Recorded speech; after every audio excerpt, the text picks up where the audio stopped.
دوستو آج کے اس دور میں اگر ہم کسی انسان سے چاہے وہ بچہ ہے یا بڑا اس سے اس کا پسندیدہ کھانا پوچھیں تو وہ چکن ہی بتاتا ہے، پھر چاہے وہ فاسٹ فوڈ کی صورت میں کیوں نہ ہو یا کسی اور صورت میں۔ ایک وقت تھا جب کسی کے گھر کوئی مہمان آتا تھا تو وہ اسے دیسی مرغی یا بڑا گوشت پکا کر کھلاتے تھے۔ دیہاتوں میں یہ رواج پہلے بہت عام تھا کیونکہ وہاں پہ لوگ دیسی مرغیاں اور اس کے ساتھ ساتھ جانور پالا کرتے تھے، لیکن وقت گزرنے کے ساتھ ساتھ جیسے ہی لوگوں نے شہری زندگی کو اپنا مسکن بنایا تو اس وقت یہ رواج جو تھا یہ ختم ہونے لگا، کیونکہ شہروں میں لوگ اس طرح کی افزائش وغیرہ نہیں کر سکے، اور آج کل تو انسانی زندگی اتنی مصروف ہے کہ ان جانوروں کو پالنے کا کوئی وقت نہیں ہوتا، اور پھر لوگوں نے دیسی چکن کو چھوڑ کے برائلر چکن کو استعمال کرنا شروع کیا۔ لیکن وقت گزرنے کے ساتھ ساتھ جیسے ہی انسانی آبادی میں اضافہ ہوا تو انسانوں کی ضروریات میں بھی اضافہ ہو گیا، لیکن اس کے ساتھ ساتھ انسانی بیماریوں نے بھی جنم لیا، جس کی سب سے زیادہ وجہ برائلر چکن ہے، کیونکہ اس کی گروتھ ہی کچھ اس طریقے سے کی جاتی ہے۔ اب اگر ہم اس کی ہسٹری پہ جائیں تو 1916 کے اندر اس پہ تجربات شروع ہو گئے تھے، اور 1930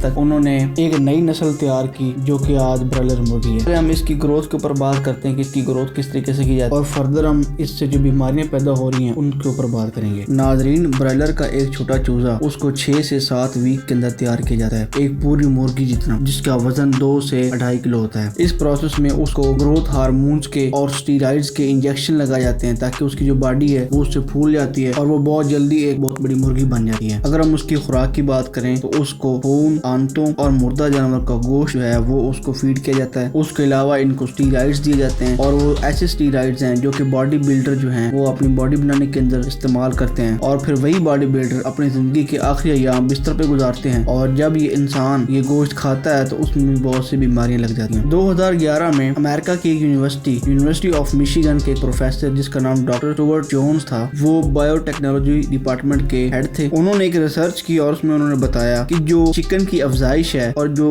چکن کی افزائش کا یعنی ماڈل ہے وہ بالکل خنزیر کی افزائش کے ماڈل کے بالکل سیم ہے۔ مطلب خنزیر کی اور چکن کی جو افزائش ہے دونوں سیم پروسیس سے کی جاتی ہیں۔ ان کی اس ریسرچ کے بعد پوری امریکہ میں خلبلی مچ گئی، اور جو $1 ملین کی جو چکن کی جو انڈسٹری تھی وہ ڈوبتی ہوئی نظر آئی، تو پھر اس ڈاکٹر کو انہوں نے جیل میں بند کر دیا، اور اس کے بعد 2015 میں اس کی موت ہو گئی۔ جب ان جانوروں کو ضرورت سے زیادہ فیڈ دی جاتی ہے ان کو ہارٹ اٹیک ہو جاتا ہے، پھر ان کو سینکھیا لگایا جاتا ہے، اور پھر جب انسان ان کو کھاتے ہیں تو یہ انسانی جسم سے کیلشیم اور وٹامن ڈی کو باہر نکال پھینکتا ہے اور خود قبر تک جاتا ہے۔ اگر ہم بچوں کی بات کریں تو بچے جب یہ چکن کھاتے ہیں تو ان کی نیچر گروتھ پر بہت افیکٹ پڑتا ہے، اور وہ وقت سے پہلے ہی جوان ہو جاتے ہیں۔ اس کے علاوہ جو اس کے اندر آرسینک پایا جاتا ہے وہ بریسٹ کینسر کا بھی سبب بن سکتا ہے، اور اس سے مردوں کو بھی کینسر لگ سکتا ہے۔ اس کی کلیجی میں بہت زیادہ آرسینک پایا جاتا ہے جس کی وجہ سے اسکن، گردوں، مثانے اور معدے کا کینسر بھی ہو سکتا ہے۔ اگر آپ کو یاد ہو تو آج سے کچھ سال پہلے تک 20-25 سال پہلے تک ہیپاٹائٹس کا جو مرض تھا وہ اتنا شدید نہیں تھا جتنا وہ آج کے دور میں شدت اختیار کر گیا ہے، تو اس کی بھی وجہ یہی برائلر چکن ہے۔ اس کے علاوہ اس کے اندر سیلمونیا بیکٹیریا پایا جاتا ہے جس کی وجہ سے دل کی بیماریاں لگ رہی ہیں۔ اس کے ساتھ ساتھ موٹاپا جو کہ پاکستان کی سب سے بڑی بیماری ہے وہ اس کی وجہ سے لگ رہا ہے۔ اس کے علاوہ جوڑوں کا درد بھی ہو رہا ہے، جسم پہ چربی، خاص طور پر گردوں پہ اور جگر پہ چربی، اس کے علاوہ یہ ہڈیوں کو بھی بربرا کر رہا ہے، اور لاسٹ پہ یہ انسانی جسم کا جو مدافعاتی نظام ہے اس کو شدید کمزور کر رہا ہے، جس کی وجہ سے انسان روزانہ بیمار ہو رہے ہیں، وہ بیماریوں سے چھٹکارا ہی نہیں پا رہے ہیں۔ میری اس ویڈیو بنانے کا مقصد چکن کو ہائی لائٹس کرنا تھا کہ اس کی کتنے نقصانات ہیں ہماری زندگیوں کے اندر، تو ہمیں چاہیے کہ اس سے جتنا ہو سکے اتنا بچیں، کیونکہ انسانی زندگی صرف ایک بار ملتی ہے، بار بار نہیں ملتی۔